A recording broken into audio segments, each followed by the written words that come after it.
தர்மம் செய்கிறது, 4 பேருக்கு உதவுறது, நம்மளால முடிஞ்சது தர்மம் செய்கிறோம் பார்த்தீங்களா? 10 ரூபாய் 20 ரூபாய் தர்மம் செய்கிறோம் பார்த்தீங்களா? தர்மம் செய்வதால் நமக்கு ரிசுக்கை பரக்கத்தை அல்லாஹு தஆலா அதிகப்படுத்துகிறான், பரக்கத்தை அதிகமாக கொடுக்குறான். அல்லாஹு தஆலா குர்ஆனில் சொல்லும் பொழுது, ஒமா அன்ஃபக்தும் மின் ஷைஇன், நீங்கள் செலவு செய்த ஒன்று 4 பேருக்கு கொடுக்குறீங்க, அதை செலவு செய்ததுக்கு பார்த்தீங்களா, ஃபஹுவ யுஹ்லிஃபுஹு, அது உங்களுக்கு மீட்டி கொடுக்கப்படும். இப்படி செய்யப்படும், மீட்டி கொடுக்கப்படும். வஹுவ கைருர் ராஸிகீன், அல்லாஹு தஆலா ரிஸ்க் அளிப்பவர்களில் சிறந்தவன் என்று அல்லாஹ் குர்ஆன்ல சொல்றான். 10 ரூபா கொடுத்தன்னு வைங்களேன், அது நமக்கு டபுளாவோ ட்ரிபிளாவோ திரும்ப வரும். சதக்கான்றது அதுதான். சதக்கான்றது ஒரு பந்தை தூக்கி சவுத்தில் அடிக்கிற மாதிரிங்க.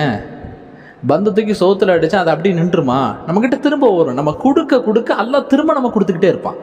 எவ்வளோ கொடுக்குறோமோ அதுக்கு டபுளா ட்ரிபிளா அல்லாஹ் அடுத்தடுத்து நமக்கு பரக்கத்துக்களை அதிகப்படுத்தும். எதை கொண்டு? தர்மம். நம்மளால முடிஞ்சது 10 20 அல்லது 100, நமக்கு என்ன கையில் என்ன இருக்குதோ, மிஸ்கீன்கள் வந்தால் எடுத்து கொடுத்துடணும். தர்மம் செய்யணும், சதக்கா கொடுக்கணும். சதக்காக்கள் நம்மள்கிட்ட அதிகமாக இருக்கும்போது, அதிகமாக சதக்கா செய்யும் பொழுது அல்லாஹ் மென்மேல் பரக்கத்துக்கள் ரிசுக்குகள் நமக்கு அதிகமாக கொண்டு வருவான், அதிகமாக கொடுப்பான். கொடுக்க கொடுக்க நமக்கு குறையும் நினைக்கக்கூடாது.